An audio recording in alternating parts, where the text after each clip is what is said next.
ఉన్న బంగారాన్ని విడిపించి ఆ రోజు ఆన్లైన్ రేటుకే మేము కొంటాం. Sharma gold company. గురుగారు, కుంభరాశి వారికి జూన్ మాసం ఎలా ఉండబోతుంది? వీళ్ళు కూడా ఏలినాటి శనిలో ఉన్నారు కాబట్టి మిగతా గ్రహాలన్నీ ఏ స్థానాల్లో ఉన్నాయి, ఎటువంటి ఫలితాలను ఇస్తున్నాయి?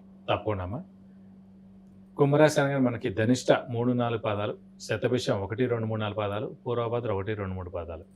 ఈ రాశి వారికి మిశ్రమంగా ఉందని చెప్పుకోవాలి. ఎందుకంటే రాశిలోనే శని ఉండడం అది కొంచెం ఇబ్బందికరమే అనుకోవాలి. ఎందుకంటే ఏ పని సరిగ్గా జరగదు. కుంభరాశి వారికి ప్రస్తుతం బద్ధకం కూడా ఎక్కువ అవుతుంది. సో ఏ పనికైనా వెళ్ళాలన్నా ఈ పని ఈరోజు చేసేది ఎల్లుండి చేయడం, తర్వాత చూద్దాంలే, వదిలేయడం, పర్వాలేదు, మనకు ఎవరో డబ్బులు ఇవ్వాలండి, వాళ్ళు గట్టిగా అడగలేము, తర్వాత చూద్దాంలే, ఇస్తాడులే, వాడి తెచ్చినప్పుడే తీసుకుందాంలే అని ఉండడం. ఒకవేళ వీళ్ళు వెళ్ళి అడిగినా కూడా రేపు రా ఎల్లుండి రా అంటూ ఉండడం. అలా ఏదైనా పని అవనివ్వండి, వ్యాపారం అవనివ్వండి, అలాగే డబ్బులు అవనివ్వండి, ఏదైనా సరే ఇలాగే ఉంటుందన్నమాట ప్రస్తుతం వీళ్ళ వ్యవహారం. అలాగే ద్వితీయ స్థానంలో రాహు ఉన్నాడు.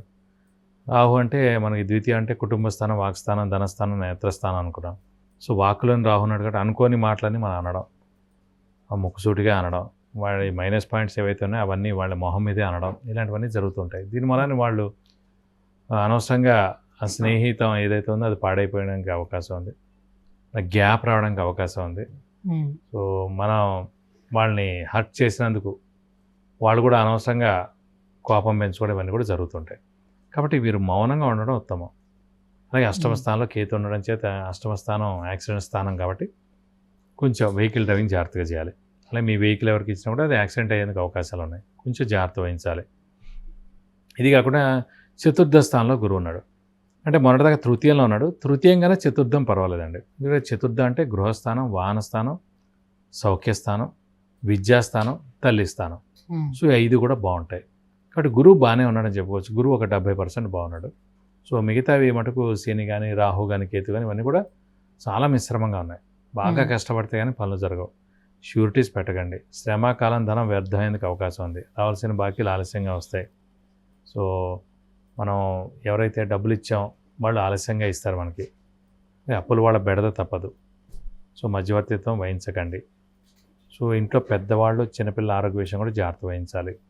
ఇలా ఇన్ని ఉన్నాయన్నమాట ఇబ్బందులన్నీ కూడా. సో మనం మిశ్రమంగా ఉంది కాబట్టి మనం మౌనంగా ఉండడం ఉత్తమం. మన మాటతో అనవసరంగా పనులన్నీ చెడిపోయేందుకు అవకాశాలు ఎక్కువగా ఉన్నాయి. సో జాగ్రత్తగా ఉంటే కనుక బాగానే ఉంటుంది అన్నమాట. చతుర్థ స్థానంలో గురువు ఉన్నాడని చెప్తున్నారు కాబట్టి మరి ఇంకా వాళ్ళకి అంటే లాభం చేకూరుస్తాడా? గృహయోగం వాళ్ళకి ఉంటుందా? అంటే ఇందాక కూడా చెప్పుకున్నాం, మన రాశి నుంచి కానీ మన లగ్నం నుంచి కానీ చతుర్థ స్థానంలో గురువు ప్రవేశించినప్పుడు సంవత్సరం కాలం పాటు అక్కడే ఉంటారు కాబట్టి అప్పుడు ఆ సమయంలో ఖచ్చితంగా మనకి గృహయోగం ఉంటుంది. స్థలం కానీ, ఇల్లు కానీ, పొలం కానీ కొనడం అనేది. సో ఖచ్చితంగా ఇప్పుడు చతుర్థ స్థానంలో గురువు ఉన్నాడు కాబట్టి కుంభరాశి వారికి ఇప్పుడు ఖచ్చితంగా స్థలం కానీ, ఇల్లు కానీ, పొలం కానీ కొనేందుకు అవకాశం ఉంది. విద్యార్థులకైతే చతుర్థ స్థానమే విద్యాస్థానం కాబట్టి విద్యార్థులకు పట్టిందల్లా బంగారం. మంచి ర్యాంక్ సంపాదించడం, మంచి సీట్ సంపాదించడం, మంచి అడ్మిషన్ అవ్వడం మంచి యూనివర్సిటీలో, అది ఇండియా అవచ్చు, ఫారెన్ అవచ్చు, ఖచ్చితంగా వచ్చేందుకు అవకాశాలు ఎక్కువగా ఉన్నాయి. ఆర్థిక పరంగా, ఆరోగ్యపరంగా ఎలా ఉంటుంది? ఆరోగ్యపరంగా మిశ్రమంగా ఉంటుంది. ఎందుకంటే ఏలినాటి శని నడుస్తుంది కాబట్టి. ఆర్థిక పరంగా అంటే గురువు బాగానే ఉన్నాడు కాబట్టి 50% ఆర్థికంగా బాగానే ఉంటుందని చెప్పుకోవాలి.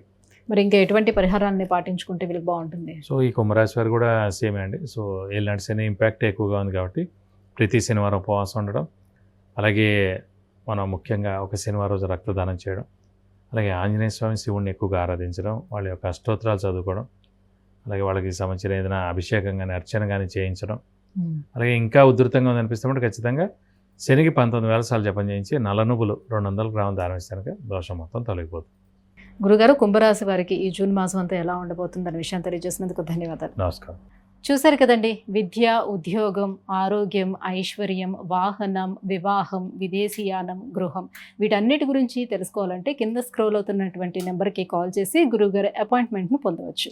సుమన్ టీవీలో మీ పర్సనల్ అండ్ బిజినెస్ ప్రమోషన్స్ కోసం కింది నెంబర్కి కాంటాక్ట్ చేయండి.